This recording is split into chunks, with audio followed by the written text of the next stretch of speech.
Hello and welcome to a new video. Today I do want to talk about digital minimalism, or just how to manage the digital world in our lives so that we do have the advantages, but we don't have to suffer from it.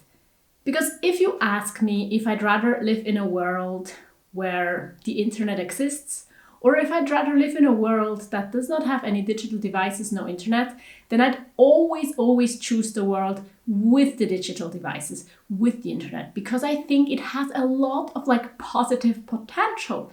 But then on the other hand, I do realize that especially spending a lot of my maybe free time online, it sometimes makes me feel like I'm not enough. It makes me feel like I'm not posting enough. Like my life is not enough.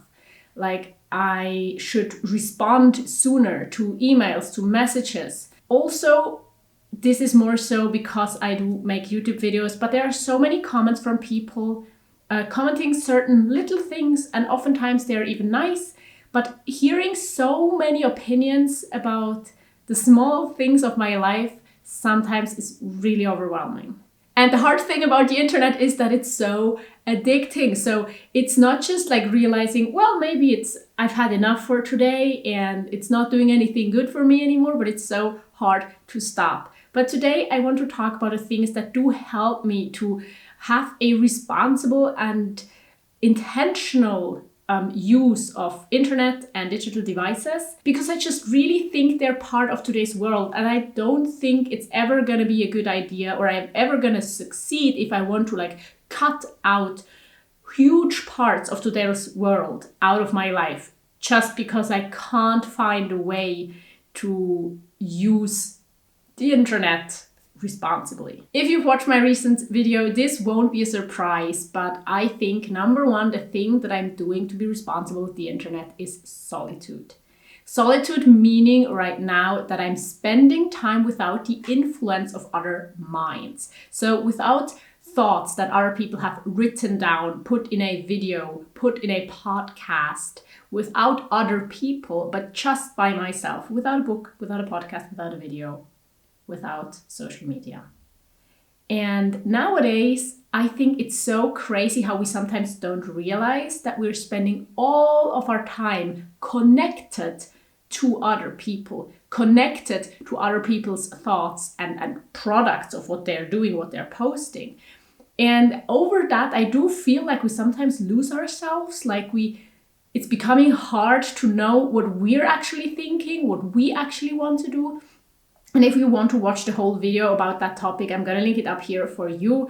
I just think that solitude, choosing moments and things that I do alone, help me immensely to feel like I am living my life, to not feel this need to constantly check my phone. And that is, I think, where the really important thing comes in. I think instead of just trying to keep ourselves from reaching for our phone, from making our phone non-addictive, from trying to kind of make rules and boundaries to push us away from the internet. I think sometimes it's much easier to succeed if we have these pull factors, if we have stuff that's pulling us away from our devices. Because I think that's just one of the rules of psychology. It's way easier if you want to do something than if you're trying to keep yourself from doing something.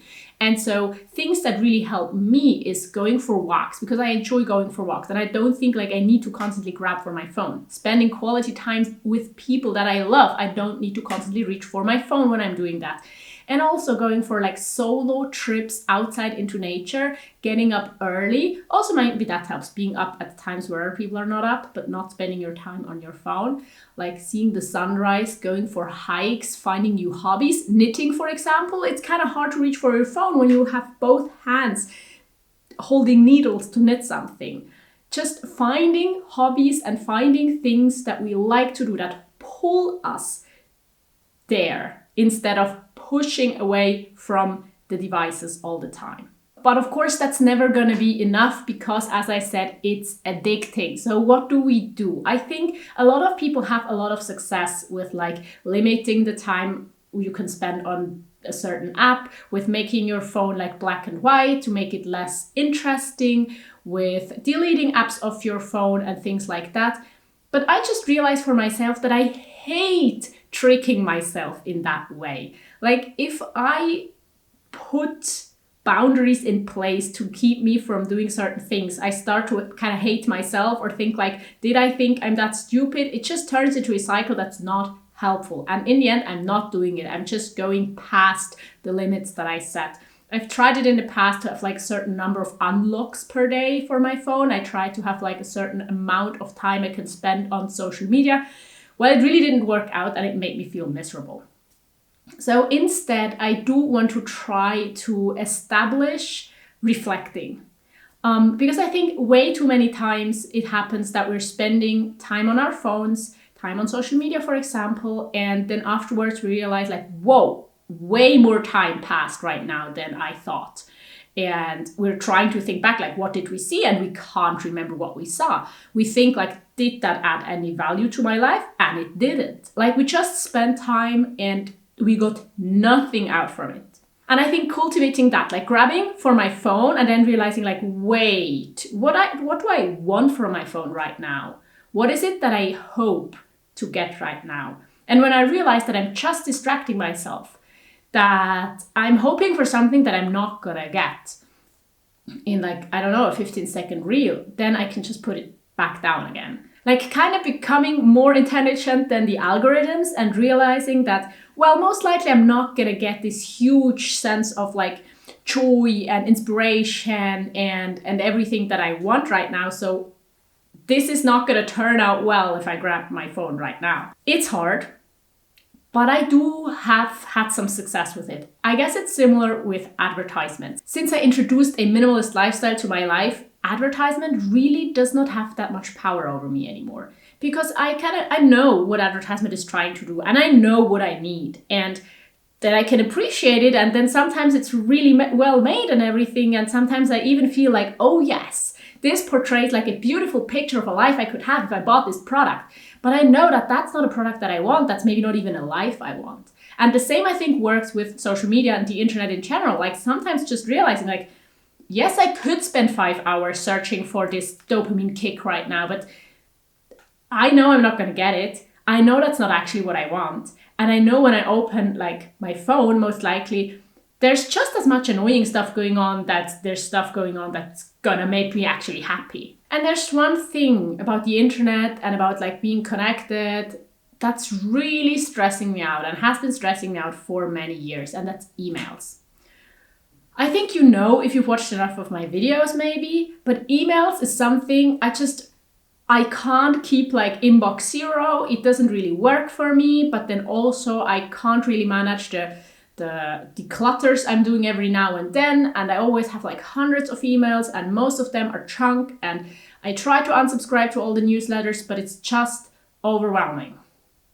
Recently I watched a video and I realized that that's something I'm already doing, because she said that she thinks it's such an amazing thing if people can just like say like, no, I'm not going to answer your email, I'm just going to delete all of them. Like that is actually an option. The person making the video thought like, that's so crazy and she'd like to do that. And then I realized that I'm already doing that a little bit. Usually I did not have the courage to delete the emails, but now I'm doing it with more intention. If brands reach out to me and saying like, we love your content, it would be so great to partner with you, and they're promoting something really unsustainable and they've clearly not ever watched a video of mine, I'm just gonna delete the email. Newsletters, of course, delete. And I'm just trying to find more peace with being okay with maybe not being able to be the perfect person when it comes to managing emails. Now, I'm very, very sorry if you have written an email to me and I haven't replied. I do try, but just know that maybe it's not gonna happen. It's overwhelming for me and I can't do it all. I think the best option is writing a YouTube comment. I'm most likely gonna see it. I'm gonna read it. If I have time and if I see that the right moment of time, I'm gonna give it a heart. I'm gonna reply.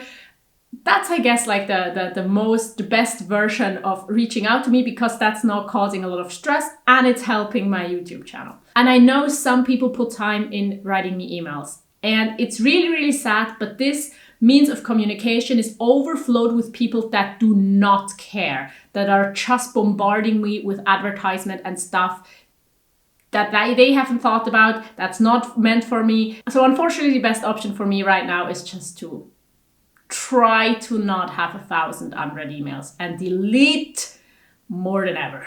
So that was a bit depressing, but let's move on to something that actually helps. And that is, I think, a strategy that's used in psychology and in therapy as well. And that's always just do more of the good, less of the bad. For many things in our lives, it's not easy to just like cut them out completely. Or things like the internet do have good parts and bad parts.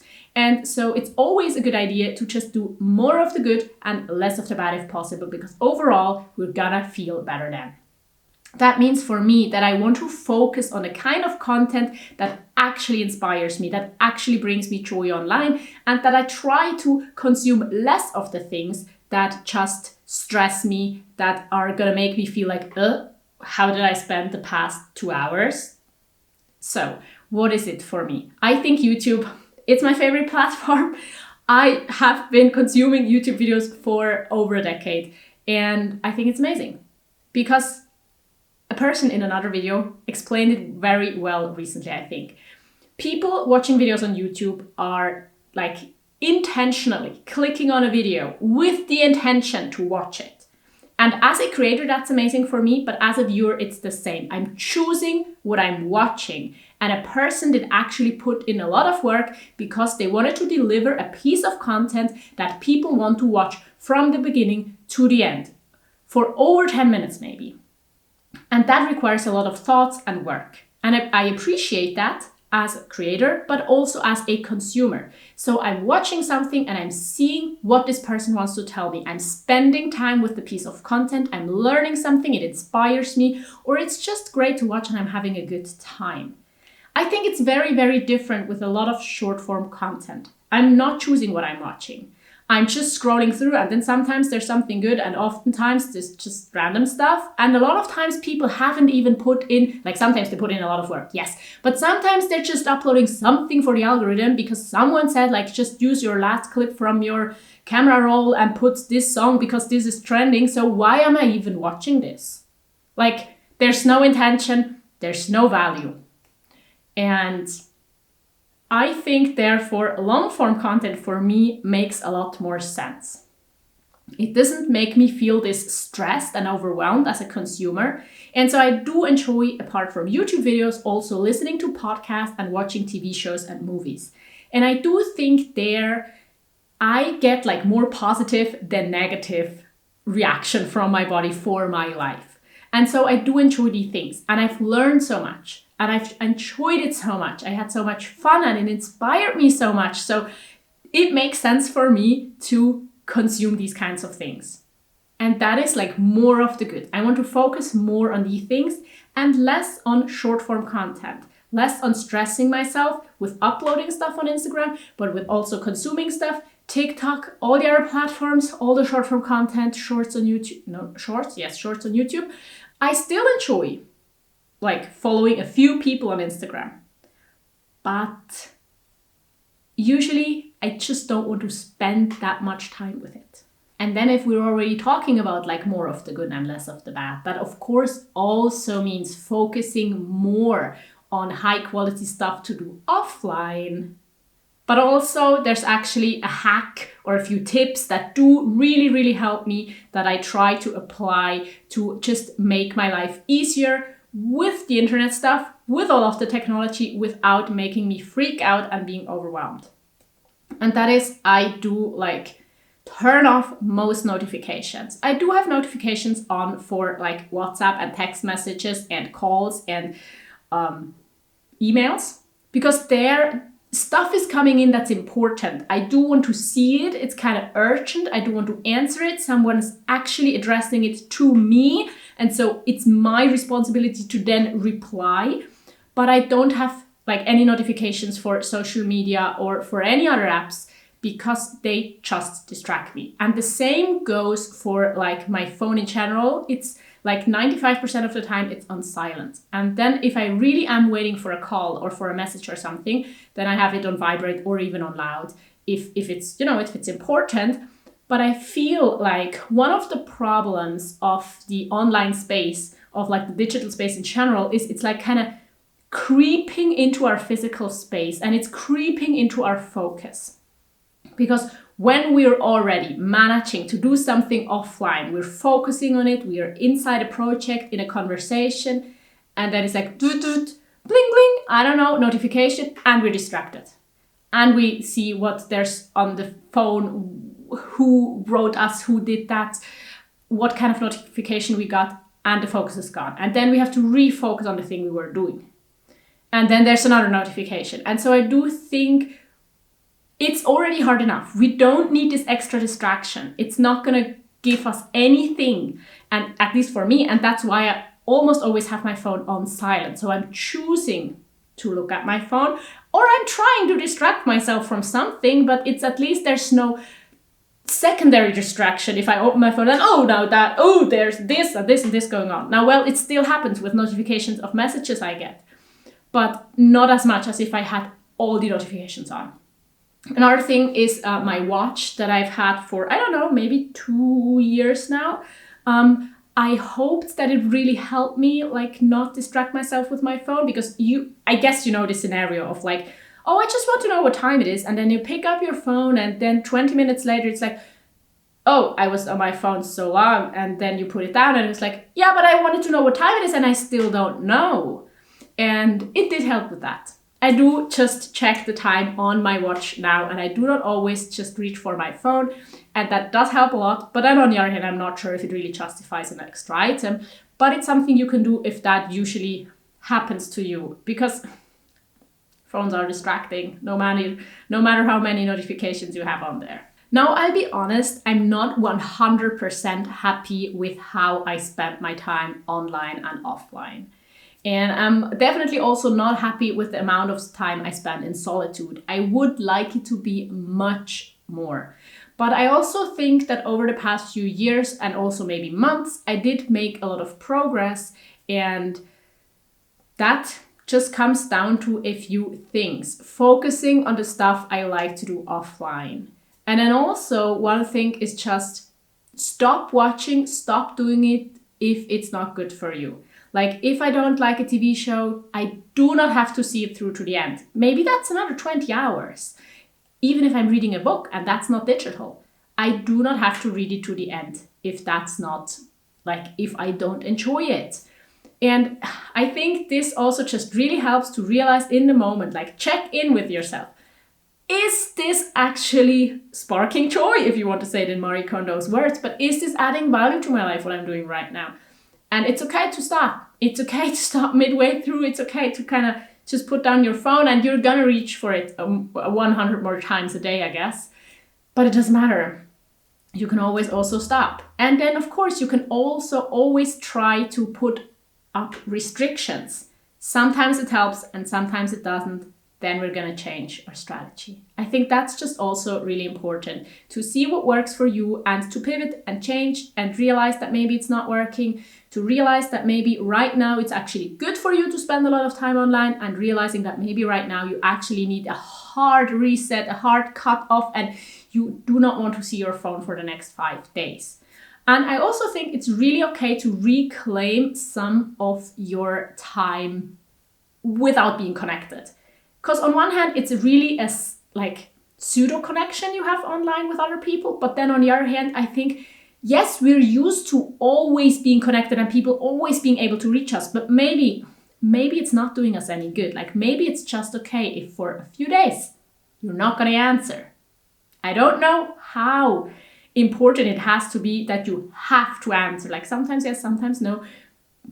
But maybe it's okay to sometimes not answer this fast.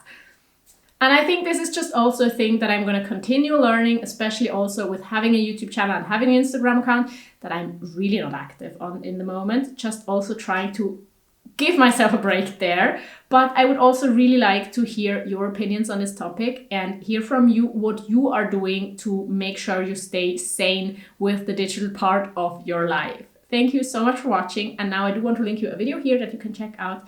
And I do also want to especially thank you to my patrons for being there, for making this possible. And if you watched this video until the end, you also helped out this channel a lot. So thank you.